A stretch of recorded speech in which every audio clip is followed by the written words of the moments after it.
So, ito yung palabas na The 13th Floor. Sci-fi psychological movie tungkol sa idea na baka ang reality natin ay isa lang simulation. Parang advanced virtual world na hindi alam ng mga taong nasa loob na simulated lang sila. So, panoorin nyo to, tong palabas na to. Napanood ko na to eh. Main concept ng simulation sa movie. May mga scientist na gumagawa ng computer simulation ng Los Angeles noong 1937. Ang mga tao sa loob ng simulation ay may sariling isip, emotions at buhay. Ang twist, hindi nila alam na sila ay digital beings lang. So yan yung mga background characters, di ba? Yan yung sinasabi ko sa inyo na i-treat nyo lahat ng mga tao na nasa paligid nyo as supporting cast. Kayo yung main character. Kaya nga subjective reality, di ba? Habang tumatakbo ang story, napapansin ng main character, ayan, di ba? Na may glitches at inconsistency sa reality. Unti-unti niyang nadidiscover na hindi lang isang simulation ang meron.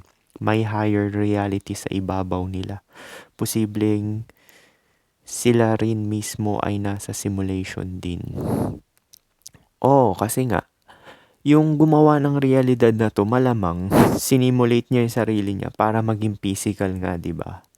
Parang layered realities, 1937 simulated world, 1999 world, mas advanced future world sa taas. Ang pinaka mind-bending idea ng movie ay kung kayang gumawa ng realistic simulation ng tao, paano mo mapapatunayan na hindi ka rin nasa simulation? Kasi yung tao na sinasabi nilang gumawa ng simulation is yan yung behind all neto.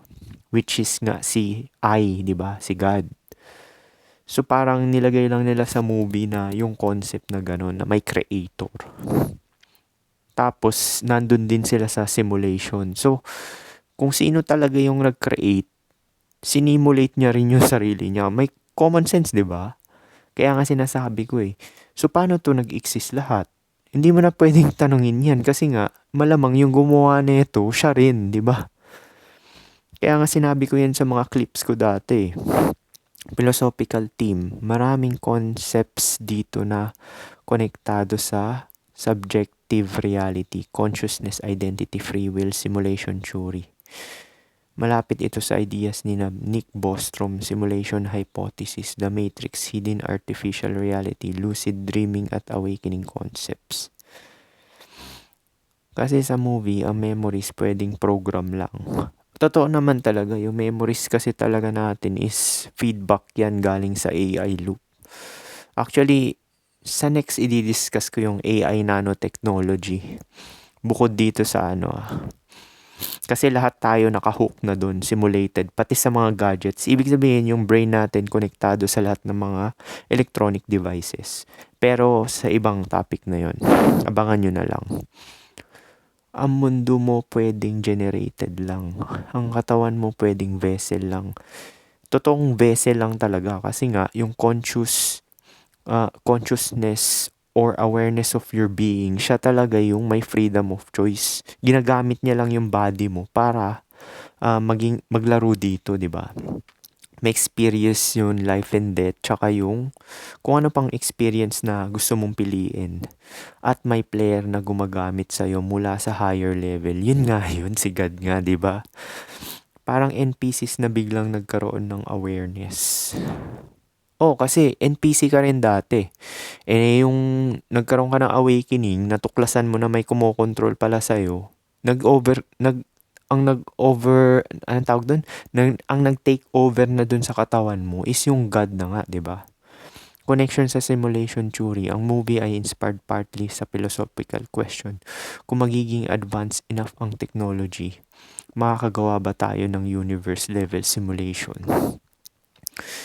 Hindi naman magagawa yan ng mga tao kasi makakagawa lang yan, si God nga lang din. At kung oo, mas mataas ang chance na simulated beings tayo kaysa original biological civilization. Iisa lang din naman yan yung biological na body mo, simulation din talaga yan Ibig sabihin, di ba naglaro ka ng mga RPG game or kaya mga computer games, di ba? So, ikaw yung God na naglalaro. Tapos yung avatar mo dun sa computer, yun yung nilalaro mo. So, yung biological body na nandun nakikita mo sa computer, yun yung simulation. Ending implication, hindi ko i-spoil ng todo. Pero ipapakita ng ending na maaaring may mas mataas pang layer ng reality at hindi madaling malaman kung alin ang totoong mundo. Well, hindi mo na kailangan malaman yan kasi nga subjective nga yung reality. Kasi yung mga ganito rabbit hole yan eh. Kaya nga ang lagi ko sinishare, self lang talaga mahalaga. Sa'yo lang iikot talaga lahat. Kaya ang movie ay hindi lang tungkol sa technology, kundi tungkol sa perception, consciousness, at kung ano talaga ang real. So ito, papakita ko sa inyo yung, ito yan yung sa 13th floor na palabas. So, di ba nabanggit ko na sa last podcast ko dyan na hindi talaga bilog ang Earth. Actually, wala nga talagang Earth eh. Kasi simulated reality siya. So, ang realm na pinag-i-exista natin is flat. Flat. Tapos yung mga tao, portal. Ibig sabihin, i-occupy nila tong spaces na to gamit yung holographic body nila. So, magigets mo, pagising mo sa umaga, biglang mag-accumulate na yung mga electrons, protons, or mga atoms dyan na ganun kabilis. Ganun sila kabilis mag-accumulate para may makita ka na environment. So, yung mga sinasabi ng scientist na bilog yung well, wala kang proof dyan kasi mainstream media yan, di ba? So, pineperahan lang nila yung mga tao. So, ito, posibleng mas totoo to kasi subjective nga yung reality, di ba? Tsaka pag nawala ka, wala na rin to. Magdi-dissolve na rin to.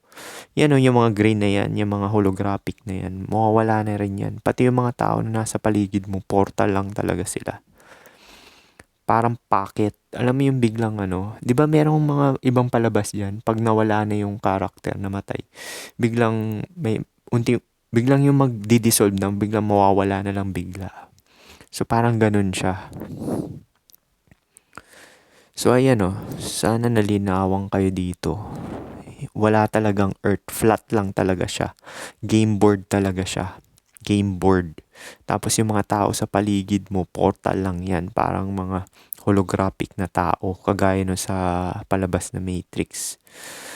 So paano? Hopefully may natutunan kayo dito. Peace.